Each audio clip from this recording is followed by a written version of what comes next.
Apparitions, spirits, outer-worldly beings, otherwise known as ghosts, have been around in mankind's history since the dawn of time.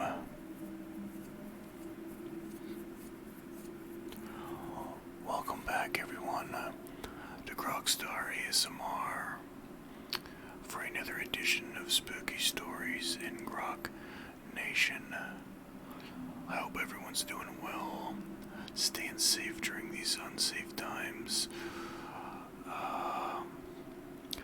A little update with myself. I'm enjoying my summer, as many of you follow my TikTok, my Twitter, and all my Instagram, my social media, such as Instagram now. So, I haven't forgotten about you. I just have been having a really great summer, and I figured I'd get a video out for you guys. A video I was really looking forward to getting out the last few weeks. The reason being is because I had another run-in with the supernatural abroad over in Europe on my trip in May, and I've been telling the story just for this edition of Spooky Stories. So yes, we will be discussing ghosts in today's edition of Spooky Stories, and we will be going over some ghost stories, spooky ones, and we will be breaking them down much like we did before. So with that being said, guys, before we continue, if you like the video, you like the content, subscribe to the channel, give the video a thumbs up so other spooky fans can find it and enjoy this content. I know a few of you enjoy this, and I enjoy making it because, as you guys know, I am a fan of the supernatural with my run-ins over life in this particular department. So with that being said, guys, let's get started. Let's get started with this situation I was exposed to in Europe. What had happened was, at the very end of our trip over in the Netherlands, we were going to spend a day, a whole night to ourselves in Amsterdam, away from the family, just for ourselves, a nice, relaxing date night kind of thing. I am a member of Expedia Gold, and with Expedia Gold, you get access to VIP hotels for special discounts. And when I looked up for Amsterdam, there was a hotel that's a 5-star hotel. The regular, I believe, was $460 a night. The Grand Hotel Amaranth is what it's called in Amsterdam. And the thing that caught my eye about this particular hotel was the fact that it had a king-size bed. To all my travelers that travel abroad and my European viewers, you know that a king-size bed over in Europe is a rare commodity. It's not very common at all, not like it is here in North America. Almost every hotel, motel even, has one, but over there it's rare. The rooms are so small, so this one had one, and the deal was for $350, almost $100 off for that room. I thought, to make things special, let's get this room for the night. I know it looked very old and very castle-like, almost Fort Garry in Winnipeg. I didn't look into this room beforehand. I didn't look into the building or anything. I would come to find out later that it is on Amsterdam's TripAdvisor sites, top sites to see in Amsterdam. I didn't know this. The building itself is an old shipping house from the late 16th century that got built up over the years during World War I, World War II even. These buildings really came into their own So it's a very, very old building. So I thought it would be kind of different and nice, because we were going to have this night to ourselves, like a date night, which we ended up having after all. But the point is, I didn't look into this building outside of the fact that it was a 5-star hotel with a king-size bed, and it's a nice old castle-looking building. I didn't look past any of that, past further. So we get to Amsterdam from Dronten, and we check in. They let us check in an hour early, which was very nice of them. Or half an hour early. We were just, not quite at 2 p.m. I think it was like 1:30. We get there, we relax, we both have showers. The room is awesome, it's massive. It's got a super high ceiling, and it's got a wall of windows where only one little section opens, looking out at the main pier. I can't remember the name of it, in Amsterdam, right across from that massive Chinese restaurant, the floating Chinese restaurant. Yeah, we really hit jackpot. I was like, this is amazing. We're going to be able to relax. We're going to be able to have good sex in here later on. We have a king-size bed. In my sleep, I was so sleep deprived at this point from sleeping on a twin-size bed for a better part of a week and a half. So in Europe, a queen-size bed is like a rare thing to have in hotel rooms. Queen size is like their king size, and in Paris and Amsterdam, and even our guest room with family, they were just small beds. So I was really looking forward to the sleep as well.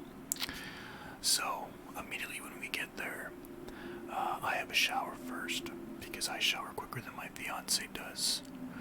And when I was done and I was drying off, I was laying on the nice big king-size bed, enjoying it.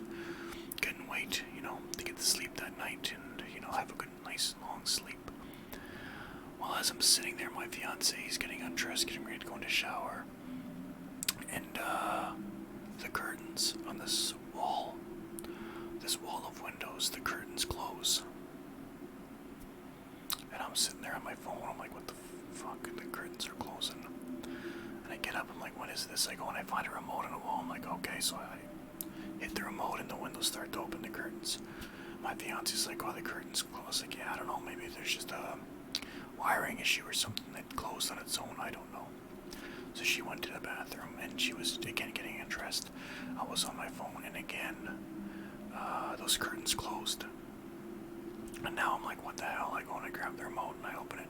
And she says they closed again. I was like, yeah, maybe someone on a receiver in another room is opening or closing. It's catching it. I don't know. So she went and she had a shower.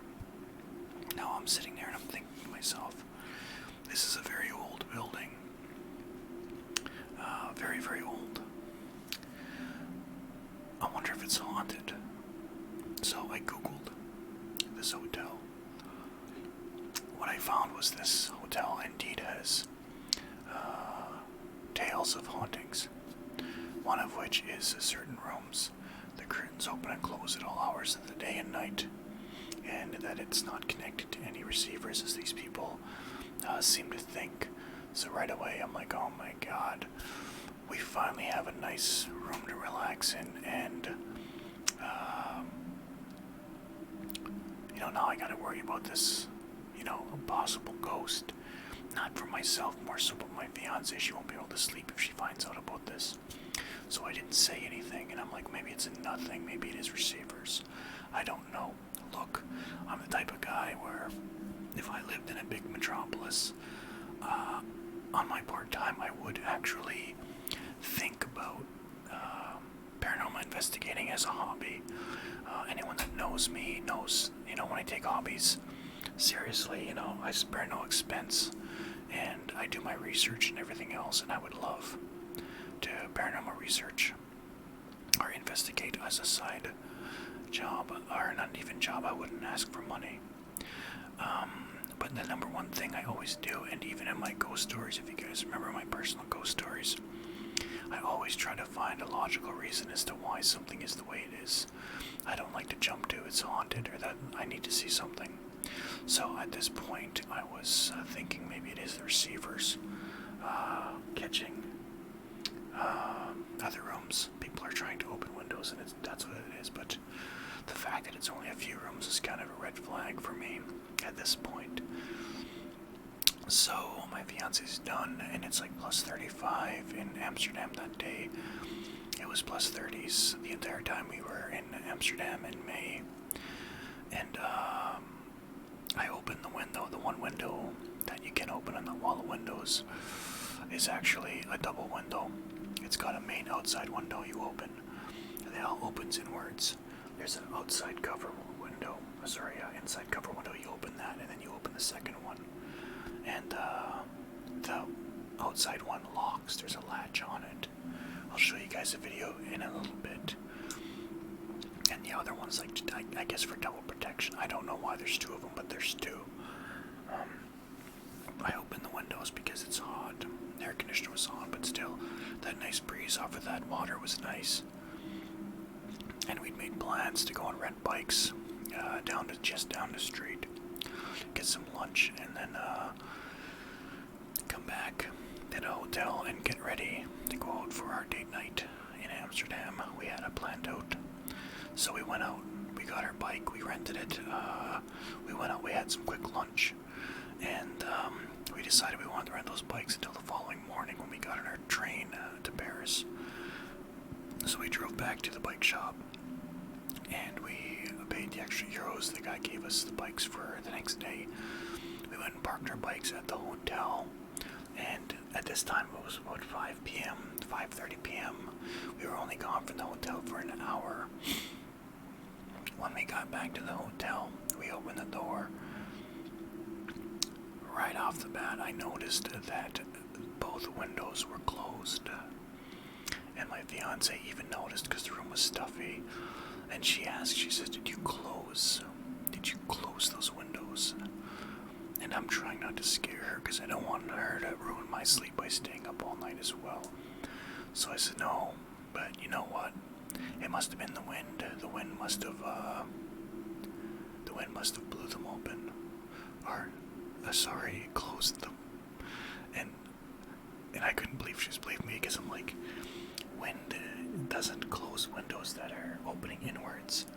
They blow them open. They don't suck them in, you know? So I walked up to the window. She went to the bathroom, and I opened the first one, the inside one. And then I went to open the second one, and the latch was half closed. So somebody or something in that hour we were gone had closed the outside window, tried to put the latch on, and then closed the inside window on top of it, fully closed it. Here's where it kind of gets creepy. I remember I was sitting on that windowsill getting a video while my fiancé was getting ready before we left. And when we were leaving to that bike shop, we walked past that wall. I looked up, and I think it was on the third floor. And I was trying to find exactly where our room was. And no windows were open. And I remember thinking, maybe I just can't see it from here. I'm sure it's not. It's only 3 stories up. I should be able to see, because we left it open when we left. So you guys, this means from the time we left our room to the time we walked it downstairs, or we took the elevator because my fiance had a sprained ankle, and we walked past that room, that 5 minutes, something had closed both those windows. I've had people, when I've told this story, friends of mine even,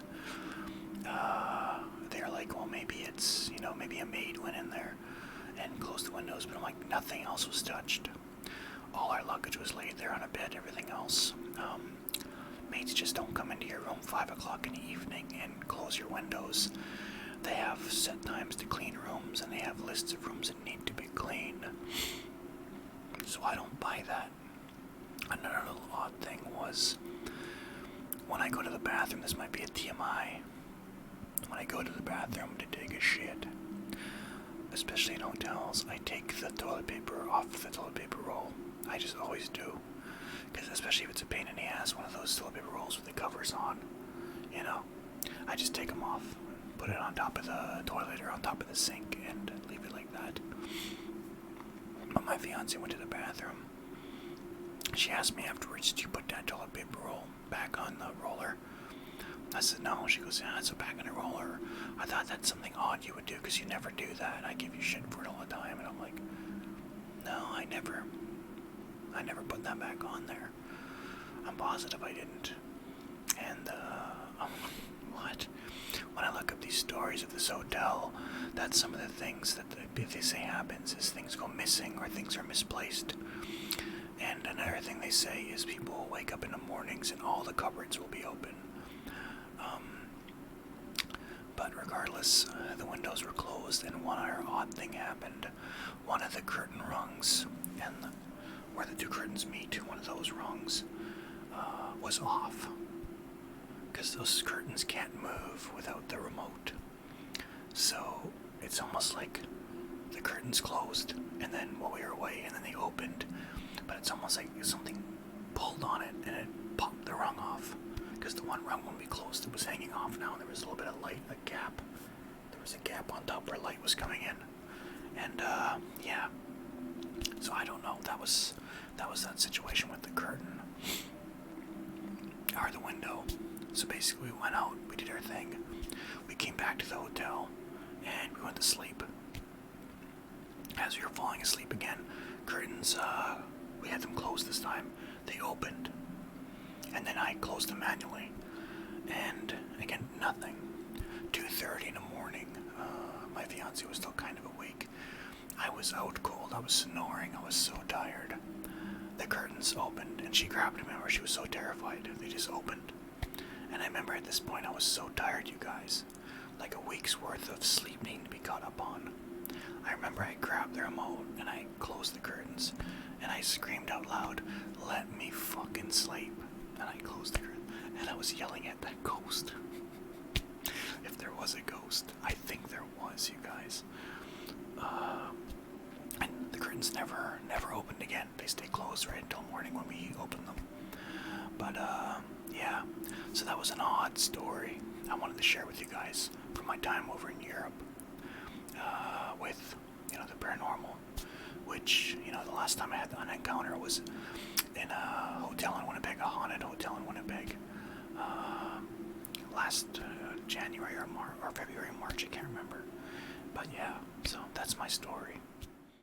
So before we get into these scary ghost stories, I want to give my theory on what exactly ghosts are, what I feel they are, based on, I've been really studying ghosts and paranormal apparitions, whatnot, since I was a kid.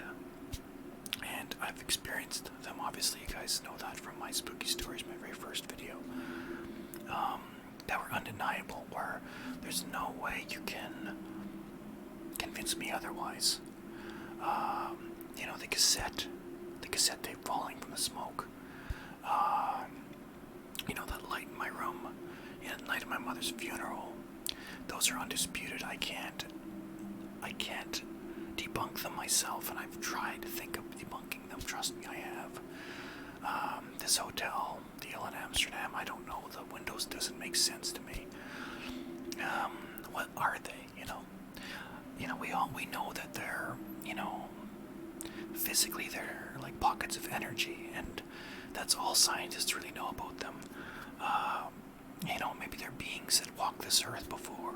They're stuck in these loops, where they repeat things. They're not quite sure they died, and they get stuck like that forever. So they repeat those moments. Maybe their final moments in life, or an important moment in life, and they don't realize they've passed away. So they need help, either from a priest or an exorcist, to pass over and move on to whatever is out there past, this life, this plane. There are also people out there that I believe there are people in this world that are better in tune with that plane than others. For example, I think there are certain people, or maybe a percentage of the population, where they go through an area where that's haunted or there's a ghost there. That ghost cannot do anything with certain people's energies. It just can't. It can't show that it's there. It can't push things. It can't, turn things off. And meanwhile, another person comes through there that it can, and it can really fuck with that person. Or at least let it be known that it's there. And there are people out there that go their entire lives with never seeing or encountering a ghost or anything paranormal, and they're skeptical because of it. You can't convince them otherwise that there is, something else out there. To those people, I would say, you really have to put yourself in a situation where you're going to come across these, either on purpose or by accident. It's like, have you ever seen, an 18-year-old trying to put herself through university dancing on a pole? You're going to be like, well, no. If you've never been to a strip club, you're going to be like, no, I don't go to strip clubs. So I don't know, Grock. I've never seen one. Well, of course not. You've never been there. You might accidentally go to a bar or a house party where it's a bachelor party and a stripper shows up and there's a pole, and you go, I guess I'm watching a stripper on a pole now. The same thing, like an example-wise, for ghosts, you might never go to some place that's haunted. You might accidentally stumble upon one, but the chances of that are, whatever percentage that is, big or small, depending on what part of the world you live in, or what, area you travel to, or whatever it may be. There's certain things I know. When I went into the Fort Garry Hotel in Winnipeg, I know it's haunted. I wanted to stay there because of that, half the reason. I know it's a haunted hotel. My aunt's house, when I was keeping it, all of my family that stayed there and people that had stayed before said it's a haunted house. Again, putting myself in that situation. So, yeah, you have to find it, and you have to put yourself into it. The Blair Street Vaults in Scotland, under Edinburgh, when I told you guys I went there, we could clearly hear, like, footsteps in the darkness, the pitch black underground darkness. There was 3 of us that could clearly hear it behind us. We had to put ourselves in that situation to go down in that haunted Blair Street Vaults and do that tour. And I was the dumbass that got given the job to go and put all the candles up behind us, and I agreed. So yeah, that's my take on ghosts and paranormal, spirits, whatever it may be. Ghosts in particular, though, I have never come across a demon. I would consider myself lucky for the rest of my life if I never do, and I genuinely feel bad for people that have come across them. But in terms of ghosts, yes, I have come across ghosts in my life, and like I said, I would try to debunk how these things happen. That's why my one story I told you guys about sleeping in that basement during that hockey game at that woman's house, and hearing that running across the floor, and then the person walking down the stairs in the basement, and me grabbing that little cat. That's my only, I woke up with the cat like an hour later, half hour later after I passed out. I don't know, it might have been a bad dream, and the cat was just sleeping there, and maybe while I was sleepwalking or woke up, I realized the cat was there, and I put 2 and 2 together. That's why I can't really consider that one a guaranteed ghost story. I told it regardless, but yeah, the point is I always look for logical explanations. But anyway, guys, let's get to some of these spooky ghost stories I found on the internet. I think you guys will enjoy. Let's get into that. Okay, so let's get into these stories and see how spooky they really are. This first story is called "It Wasn't a Little Girl." I was camping with my husband and his family at a small, remote lake in New Mexico. There were about 10 people in our group and another group of 6 people in the next campsite. It was nighttime and both groups were doing typical activities, making s'mores, having a few drinks, and telling stories, when we all heard what sounded like a little girl yelling for help. Neither group had children with them, but we were all positive we were hearing the little girl and decided to search the area. We heard the noises from together. There was a field behind our campsite, and we all saw a very tall, pure white figure, maybe 100 feet away from us in the field, making the noises. We all agreed this thing looked maybe 6 feet tall, skinny, and white as can be. We made our way closer to investigate, but whatever it was that we saw started backing off as we got closer, and it disappeared into the trees. All night we continued to hear a little girl calling for help as we tried to sleep. I don't know about you guys, but I'm not fucking sleeping there if what they said was true. And they continued hearing this little girl crying noise coming from it. I can tell you that much.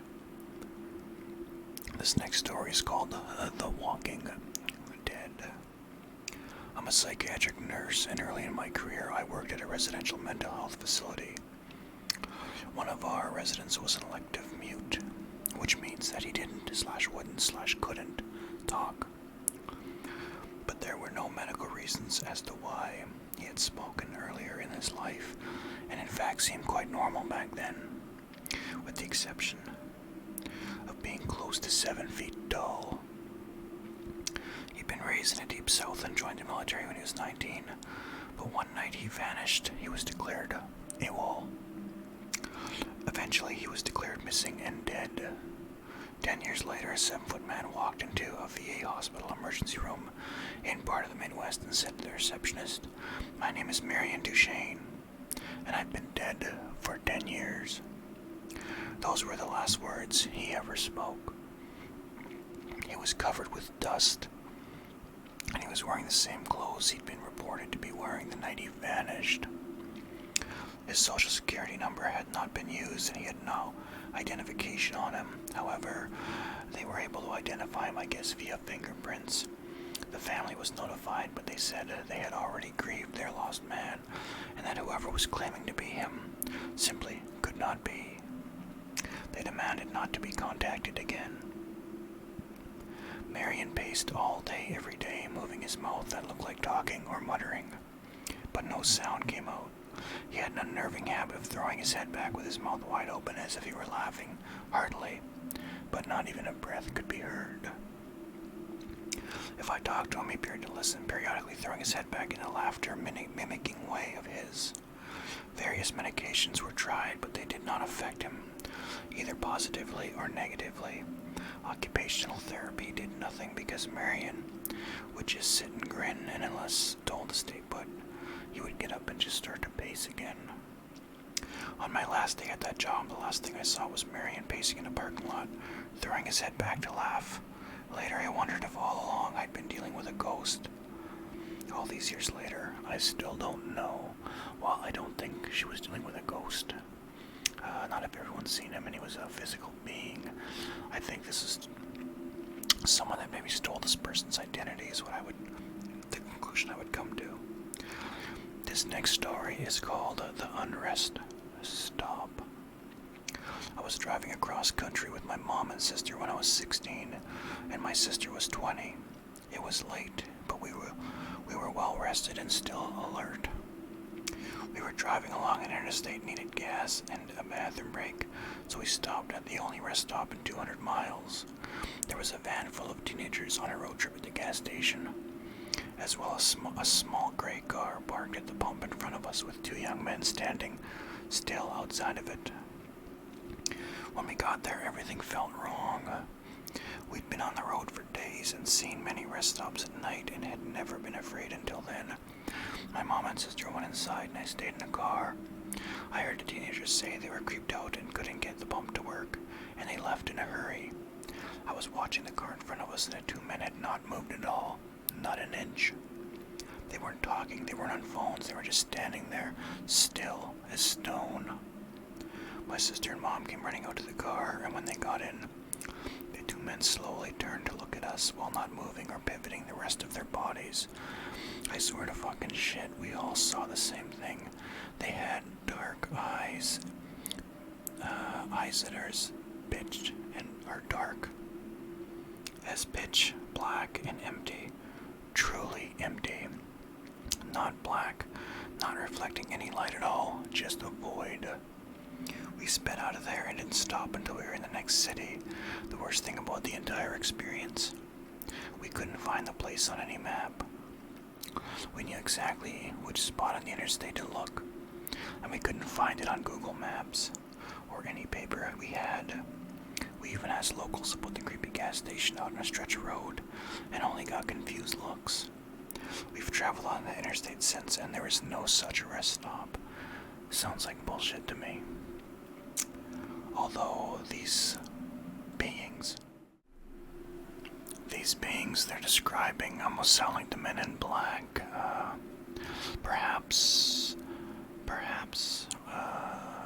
topic we will discuss in a future spooky stories video, but that sounds what they're describing. It almost makes it seem like they took the idea and just spun a story out of it. So this next story is, it came for us in the graveyard. We were driving my friend's really old beat-up Subaru through a massive graveyard.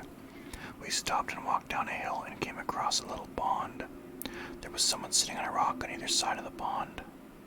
The figure was all black, and we couldn't make out any features other than the fact that it looked like a man who was wearing some old-style top hat. We stupidly waved and shouted hi. He didn't show any acknowledgement and continued sitting still on the rock. All of a sudden he jumped to his feet, started running to us on the water, and then vanished in thin water about halfway on the pond. My friends and I screamed and ran back to the car. The car wouldn't start, and we heard something banging in the back of the car. It wasn't a constant bang, but every few seconds or so we'd hear it. Nobody was outside from what we could see in the dark, but something was making a noise in the car. I opened my phone and started dialing my mom to come give us a boost, but I had no service. None of us had any cell service. The next 30 minutes were spent trying to get her car to start. No banging was heard afterwards, but we felt this heavy pressure around us. Finally, the car started, and she hit the pedal to the metal. We sped out of the graveyard so fast. Immediately crossing the gates, all of our phones regained cell service. One thing I know for certain is that someone or something was out there, and it was not an animal or a human. That sounds somewhat believable.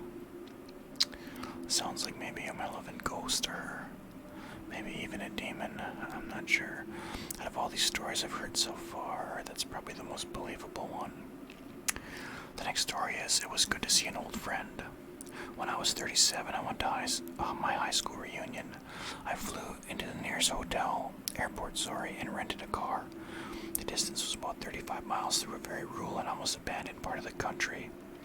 About 3 miles outside of town, I see someone on the side of the road flagging me down. It turned out that it was one of the guys I had attended school with, Jim. Not his real name. Gets in a car and we start talking. I had not seen him in 20 years, but he still looked the same, maybe a little older.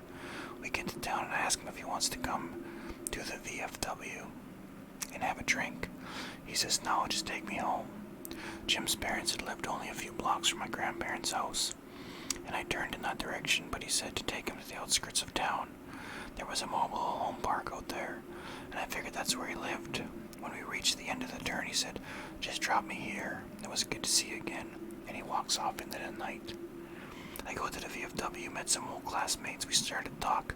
As we were talking about who was coming to the reunion, I mentioned that I just picked up Jim 3 miles east of town, and I dropped him off. Everybody gets quiet. Even the guy singing karaoke stops and lays down the mic. My cousin goes white. Has a new t-shirt. Barb. Jim died in that curve 8 years ago. Rolled his car. We were all at his funeral, I was told. I started to feel really dizzy and I went out to the car to take some deep breaths. There on the seat is the local newspaper printed 8 years previous, containing Jim's obituary. I still have the paper. Alright, that one's kind of creepy. Maybe believable. I don't know about the newspaper part, but I mean, a lot of people have in history talked about meeting people that have passed on, apparitions of them that they weren't aware was them. I don't know about the newspaper though. It kind of calls the bluff on this story being bullshit. The next story is, hell hath no fury like a woman scorned. That's true, by the way. After we moved into our home, we were told a woman had died there at the hands of an abusive husband. She hated men. My dad would wake up with scratches all over himself, and whenever my brother was mean to my sister or I, he would have scratches on him as well. One day my brother hurt her sister. He hit her with something. When he woke up later that night, he had a horrible bloody nose. The day we moved out, my brother accidentally broke his twin's arm trying out a wrestling move. He swears that he would have died that night if it wasn't our last night in that house. So that sounds like a demon. Demons leave marks on people, and demons are physical with people. The next story is death came for him.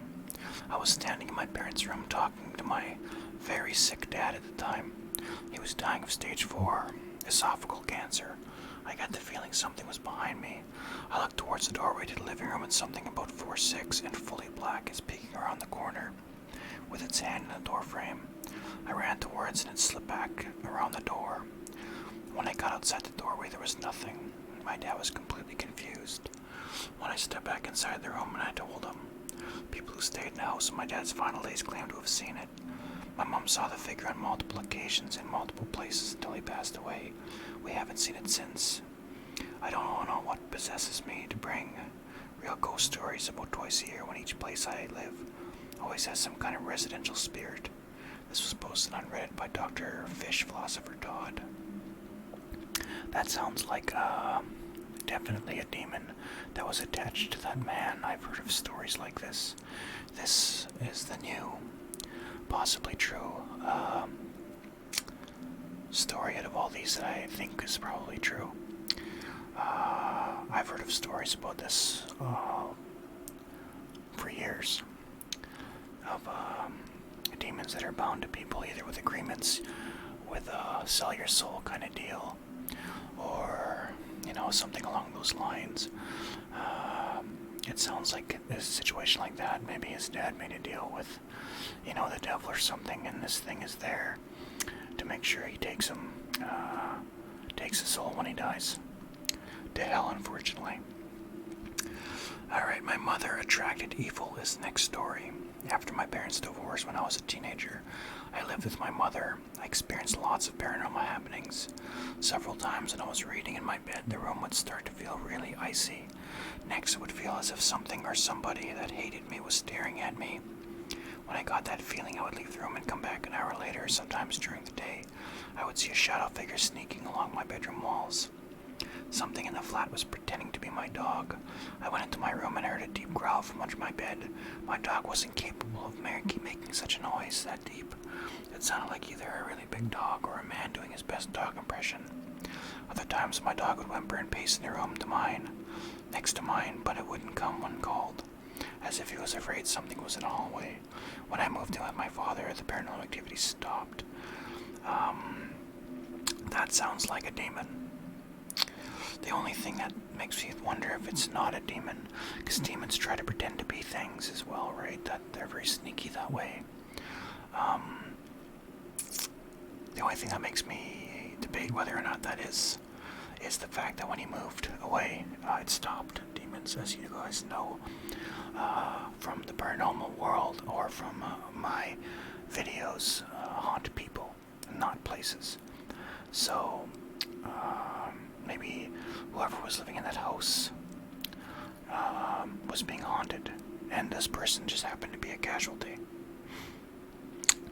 Then again, there's that haunting in Hanover, and that sounds like that's been going on there for years. It very well could be a ghost, but the traits this person describing, assuming this is real or true, sound demonic in nature. Alright, the next story is Evicted by a Ghost. Shortly after college, I got married. We immediately moved into a basement apartment because that's all that was available with our budget. This place had a poltergeist and my wife was terrified. Whatever resided there made it clear it wanted to live alone. Dishes, glasses, and other items would fly off the shelf. My wife was hit several times. There was always an ominous feeling, like we were being watched. At night when we walked through the apartment in the dark, there would be insanely bright flashes of light that would illuminate the entire room. One night while we were going to bed, as soon as my wife and I walked into the room, we heard a voice from nowhere say, "My name. Move." My wife looked at me. I looked at her. I said loudly, "You've got it, bud." We moved out 2 days later and stayed with family. The old lady who owned the place died a few months later and the house was torn down. It is still an empty lot to this day, nothing but grass and a tree. I still drive by it every now and then. The next story is called The Death March. So this last story does sound like a ghost, an angry ghost. There's actually a YouTuber, I can't remember his name now, I used to pay attention to him. He actually is living with a ghost that like this, and he does live streams and things when he thinks stuff happens, and there's plates that get thrown and everything else, and myself and a bunch of others do try to see if it's bullshit and try to see exactly how he's faking this, and it doesn't appear to be so. It's kind of alarming in that he might be living with a demon maybe that's haunting him, or it very well might be one of these angry ghosts. I don't know, but this sounds very similar. The next story is called The Death March. My dad used to work as a corrections officer at a rural prison. He drove the perimeter of the property for his entire shift, where he would check empty buildings for runaway inmates. It was generally a boring job. One night my dad was parked on a hill reading a magazine when he started to feel a thumping in his body. He described it as a feeling you get when speakers are playing a song with really heavy bass. He put the magazine down and checked his rearview mirror, where he saw someone outside the truck. He grabbed his pistol and jumped out of the truck with his weapon drawn. Outside the truck, he realized it was a procession of Native Americans walking through the truck and directly through his seat, only to disappear at the exact same spot he was sitting. He said it was clear they were ghosts because many of them appeared injured. This went on for a few seconds, and then the whole procession disappeared. He called the other perimeter guy in his walkie to try to explain, and the other guy almost stopped communicating. Turns out the other guy had seen this happen before, but didn't believe in ghosts, so he wouldn't talk about it. That sounds true. It sounds like it's a native war party from back in the day, and they are stuck on these loops, like I talked about earlier, and it'll be like that forever until, something or someone helps pass them along. This is a very common trait in ghosts. Alright, our last story we're going to go over is called The Demon's Room. I worked as a forensic nurse in a hospital lockup unit. We had one older lady who swore she was being haunted and abused by a demon she would call Tiberius. So many crazy things happened while I was on that unit. We'd go into the room, do normal care, leave, and seconds later she'd start screaming bloody murder. We'd run into the room to find her looking like she'd been in a fight with a boxing champ, bloody lip, black eye, etc. Markings all over her body. No one ever saw her doing anything to herself. Things would get moved around the room by themselves. At one point she was in a protective restraints because the doctor thought she was hurting herself. There was no way she could have moved or done anything to herself while in those restraints, but new marks would always appear, or her tray/cart would be across the room. The room was secure, so there was no way someone else was doing this. When we asked her questions, she'd just say it was Tiberius. After she was discharged, we always had trouble with that room. If there was going to be a rapid response or a code, it happened in that room. One night a guard reported seeing blinking lights on and off going on in that room. So, yeah, these are, some of them are pretty spooky stories. I didn't think that these were going to be demonic stories. Some of them clearly were flirting in that direction. Unfortunately for some of these people, if these stories are true, this last story definitely sounded like a demonic haunting. But the Native American story sounds feasible to me. Out of all those stories, I'd say the most believable if I had to choose them all. Something people always talk about is why are they always old? Why are there never ghosts from like the last, 50, 20 years, for example? I personally believe, and I know others do as well, that it takes a long time for a person to come back as a ghost. You may die and start reliving things, which feels like immediately afterwards, but it might be 200, 300, 400 years later, which is why the Native American story for me resonates true, because all the hauntings over in Europe are around that time where there would have been Native Americans in North America. You hear these old stories from these haunted castles in Ireland and Great Britain and all this stuff. It's all from that era, the Dark Middle Ages and a little bit earlier. You don't really hear too many hauntings about, around BC and all those kind of places, because I do believe at a certain point the hauntings just stop. After maybe a millennium, it just stops. So who knows? Maybe 200-300 years from now, people will start seeing, ghosts from this time, and they'll be having the same discussion then. Why, why are we not seeing ghosts from, the year 2400? We're getting all these ghosts from the 1990s to early 2000s, so it doesn't make sense. But, it is what it is. But anyways, guys, I really hope you guys enjoyed this. I wanted to give you guys a video because it's been about 2 weeks since I put my last video out. I wanted to talk about this, haunted hotel incident in Amsterdam on this particular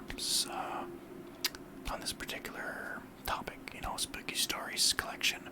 And yeah, I'm glad I got it out for you guys. So yeah, with that being said, guys, have a good day, good night, sleep well, if you could sleep to this at all. Hope you guys enjoyed it, and yeah, I'll talk to you guys later. Peace out.